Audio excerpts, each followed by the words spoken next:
ठंड में 5 अनोखी बहुओं का ईंट का ससुराल। अरे भगवान, मेरे कौन से कर्म फूट गए थे जो तूने मुझे ऐसी बहुएं दी। एक तो देखने से ही भूत बलाएं लगती हैं, ऊपर से किसी काम को भी समय से पूरा नहीं करती। अब तो 10 बजने में देरी है और मेरा सर दर्द से फटा जा रहा है। लगता है आज तो खुद ही मुझे चाय बनाकर पीनी होगी। निरंजना रसोई में चाय बनाने आ गई। अब जब आ ही गई हूँ तो अपना नाश्ता भी खुद ही बना लेती हूँ। मेरी बहुओं ने तो देर से उठने के चक्कर में सभी के रिकॉर्ड तोड़ दिए हैं। निरंजना बड़बड़ाते हुए अपना नाश्ता बनाने लगी। कुछ देर में उसने अपने लिए नाश्ते में शाही टुकड़ा बनाकर तैयार कर लिया, लेकिन अभी तक भी उसकी बहुएं सोकर नहीं उठी थीं। अभी भी घड़ी में 10 बजने में देरी है। नाश पिटे इन लुगाइयों का। जब तक 10 बज नहीं जाते ये कमरे से बाहर नहीं आती हैं। खैर छोड़ो, मैं तो आराम से अपना शाही टुकड़ा खाऊंगी। निरंजना बैठकर अपना नाश्ता करने लगी। देखते ही देखते 10 भी बज गए और 10 बजते ही निरंजना की अनोखी बहुएं सोकर अपने कमरे से बाहर आ गईं। सुप्रभात माँ जी। काहे का सुप्रभात? जाओ दफा हो जाओ पांचों यहाँ से। क्या बात हो गई माँ जी? आज भूख से मेरी जान निकल रही थी, लेकिन तुम तो कसम खाकर सोती हो कि सुबह 10 बजे ही उठना है। माफ कर दीजिए माँ जी। अपनी माफी अपने पास ही रखो और जल्दी से सफाई करो। सारा घर उल्टा पलटा पड़ा हुआ है।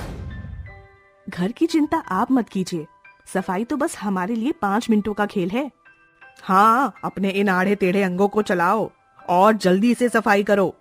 मैं भी देखती हूँ कि क्या सच में 5 ही मिनट का खेल है। देखती रहिए माँ जी। पांचों अजीब अंगों वाली बहुएं सफाई के काम में लग गई। दिव्या के लंबे हाथ थे तो उसने अपने लंबे हाथों से झाड़ू लगाना शुरू किए। उसके लंबे लंबे हाथ बहुत जल्दी झाड़ू को लगा रहे थे। दूसरी तरफ लंबे पैरों वाली बहू सभी चीजों को कपड़े से साफ कर रही थी। उसके लिए तो छत पर लटका पंखा साफ करना भी मुश्किल नहीं था। ऐसे ही पांचों बहुएं अपने अनोखे अंगों का फायदा उठाकर जल्दी जल्दी से घर के कामों को निपटा रही थी और कुछ ही देर में उन्होंने सारा काम निपटा भी दिया। ओ लुगाइयों, यहाँ क्यों आकर पसर रही हो? काम हो गया क्या? माँ जी, सफाई झाड़ू पोछे से लेकर खाना बनाने कपड़े सुखाने तक का सारा काम हो गया है। बड़ी जल्दी? तभी तो हम बोल रहे थे कि माँ जी, अगर हम 1 बजे भी सोकर उठेंगे तब भी हम सभी कामों को आसानी से निपटा पाएंगे। हाँ, लेकिन इसका ये मतलब नहीं है कि तुम घर में मनहूसियत फैलाओ, समझी? निरंजना कभी भी अपनी बहुओं की तारीफ नहीं करती थी।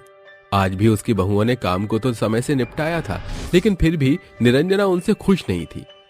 माँ जी हमसे कभी खुश क्यों नहीं होती हैं? उन्हें तो इस बात की खुशी होनी चाहिए कि उनके पास अजीब गरीब बहुएं हैं, लेकिन पांचों बहुओं को अपनी इस अनोखी सी बॉडी से प्रॉब्लम नहीं थी, लेकिन निरंजना उनसे खुश नहीं रहती थी। ऐसे ही समय बीतता जा रहा था और एक दिन निरंजना के पांचों ही बेटे ऑफिस से मुंह लटकाकर घर लौटे। क्या बात है, मेरे पांचों लाल इतने परेशान क्यों हैं? माँ, हमें काम में एक बहुत बड़ा घाटा हो गया। क्या? एक कंपनी से हमारी बहुत बड़ी इन्वेस्टमेंट की डील हुई थी। हमने उनसे पैसा तो इन्वेस्ट करवा लिया, लेकिन जो प्रोडक्ट हम लॉन्च करना चाहते थे वो प्रोडक्ट लॉन्च नहीं हो पाया और अब हम दिवालिया हो चुके हैं। माँ, ये घर, ये सब कुछ हमसे छिन चुका है। क्या? माँ, माफ करना माँ, कभी सोचा नहीं था कि ये दिन भी देखने पड़ जाएंगे। अब ये सब कुछ हमारी साझेदारी कंपनी के पैसे भरने के लिए नीलाम हो चुका है। अब हमें यहाँ से जाना होगा। क्या? ये आप क्या बोल रहे हो? ईशा, तुम तो यहाँ थी भी नहीं, तुमने भी हमारी सारी बातें सुन ली क्या? मैं भले ही यहाँ नहीं थी, लेकिन इस घर का ऐसा कोई कोना नहीं है जहाँ से मैं आवाज सुन ना पाऊँ। मेरे ये लंबे कान सब कुछ सुन लेते हैं। जो भी हुआ बहुत गलत हुआ। सभी को अपना घर बार छोड़ने का बहुत दुख था। पांचों अतरंगी बहुएं और उनके पति अपनी माँ के साथ अपने घर गाड़ी बंगले को छोड़ आए और एक मैदान में तंबू लगाकर रहने लगे। बहुओं, अब तो यहीं पर मिट्टी का चूल्हा बना लो। इंसान की जरूरत 3 चीजें हैं, रोटी, कपड़ा और मकान। मकान ये तंबू है, कपड़ा हम पहन कर आए हैं, और रही रोटी तो उसका इंतजाम कहाँ से होगा? माँ जी, मैं अपनी लंबी गर्दन की मदद से देख पा रही हूँ, यही पास में एक घर बन रहा है। क्या हम पांचों वहीं जाकर कोई काम कर लें? तुम्हारे आड़े टेढ़े अंगों को देखकर ही वहाँ के लोग भाग जाएंगे। पहले से ही हम ऐसा नहीं सोच सकते हैं। मैं अपने लंबे कानों से सुन पा रही हूँ, वहाँ काम के लिए लोगों की जरूरत है। चलो हम सभी चलकर देखते हैं। पांचों बहुएं काम की तलाश में वहां पर चली गई और उन्हें उस जगह के ठेकेदार ने काम भी दे दिया। तुम दिखती अजीब हो, लेकिन मुझे तुम्हारे दिखने से नहीं, काम से मतलब है। उसी से होना भी चाहिए। अरे नहीं ठेकेदार जी, मुझे लगता है कि घर का मसाला तैयार करने में रेत थोड़ा सा ज्यादा डल गया। मुझे खुशबू आ रही है। क्या सच? अरे ढंग से काम करो, समझे? पांचों बहुएं उसी ठेकेदार के पास काम करने लग गई। वो वहां काफी अच्छे से काम कर पा रही थी। एक अपने लंबे हाथों से जल्दी जल्दी ईंटों को उठा उठा कर ला रही थी, दूसरी अपने लंबे पैरों से उन्हें एक जगह से दूसरी जगह पहुंचा रही थी। उन्हें पांचों को ऐसे काम करते देख ठेकेदार भी बहुत खुश था।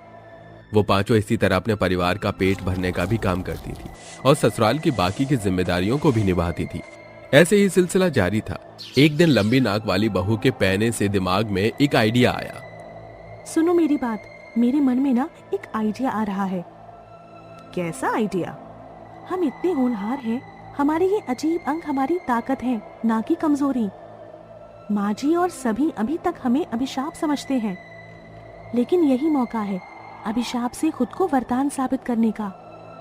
कैसे? जैसे हम भट्टी के पास काम करते हैं, हम चाहे तो वहीं की टूटी फूटी ईंटों से अपने लिए भी घर बना सकते हैं, और जब हमारा घर पूरा हो जाएगा तो देखना सभी हमसे बहुत खुश होंगे। कह तो तुम सही ही रही हो, और हमारे पास तो ये कीमती अंग भी हैं। इनकी मदद से हम सारा काम बहुत जल्दी कर लेंगे। पांचों बहुओं ने अपने लिए ईंटों का ससुराल बनाने को सोच लिया। फिर क्या था, वो पांचों ही उसी दिन से काम में लग गई, लेकिन उन्होंने इस बारे में किसी को भी नहीं बताया था। वो हर रोज अपने काम से निपटकर वहीं की टूटी फूटी ईंटें ले आती थी और उनसे अपना घर बनाती। मेरे हाथ लंबे हैं तो मैं ईंट सीमेंट लगाकर दीवारें बना दूंगी। मेरे पैर बहुत लंबे हैं तो मैं घर की छत को आसानी से बना सकती हूँ। जो बहू जिस चीज के काबिल है वो वही काम करेगी। फिर देखना हमारा घर कितने जल्दी बन जाएगा। पांचों बहुएं खुद को साबित करने के लिए काम में जुट गईं और कुछ ही दिनों में उन्होंने ईंटों से खुद का घर बनाकर खड़ा कर लिया। अरे वाह, हमारा घर बन गया। अब टाइम है माँ जी को यहाँ लाकर चौंका देने का। चलो। पांचों बहुएं अपनी सास को अपने ईंटों के बनाए घर के पास ले आई। अपनी बहुओं की मेहनत से बनाया हुआ घर देख पांचों बेटे और निरंजना हैरान रह गई। ये सचमुच तुमने बनाया है? कोई शक है माँ जी? नहीं, बिल्कुल नहीं। आज तो तुमने मेरा दिल खुश कर दिया। बहुओं, मुझे तुम पर नाज है कि तुम मेरी बहुएं हो। आज तुम पांचों ने आखिर खुद को साबित कर ही दिया। वो तो है। अब अंदर नहीं चलेंगे? बिल्कुल क्यों नहीं चलेंगे, चलो चलते हैं। सभी ने घर को अंदर से देखा। वो घर छोटा था लेकिन बहुत ही सुंदर था। सभी उस घर में जाकर बहुत खुश हुए। निरंजना को भी आज अपनी बहुओं पर गर्व हो रहा था और पांचों बहुएं भी बहुत खुश थीं।